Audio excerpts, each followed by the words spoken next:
আমার বাড়ির আউটসাইডটা রং হচ্ছে, আর সেই জন্য আমার ছাদ বাগানটার অবস্থা দেখো। চতুর্দিকে নোংরা ফেলে, মানে কি বলবো, মানে এত যত্ন করে আমি গাছগুলো লাগাই, আর সেই গাছগুলোর কি অবস্থা দেখো।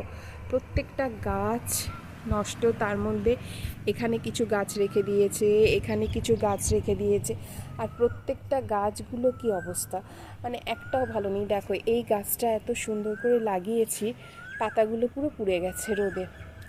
আর এইটা হলো আমার আঙুর গাছ, আঙুর গাছটার অবস্থা দেখো, মানে কি বলবো। আর দেখো এই যে বেগুন গাছগুলো, আঙুর গাছে দেখো নতুন কুড়ি এসছে, তো গাছটারও কি অবস্থা, বেলি গাছটার কি অবস্থা, মানে কি আর বলবো।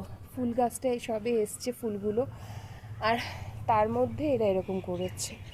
মানে এই গাছগুলো পুরো আমার নষ্ট হয়ে গেছে, শুধুমাত্র এই দিকটাও নয়, মানে পুরো ছাদে এখানেও কতগুলো গাছ আছে সেগুলোর অবস্থাও খুব খারাপ। আর এই দিকটা দেখো, পুরো ছাদটা দফা রফা করে দিয়েছে কালার করতে গিয়ে।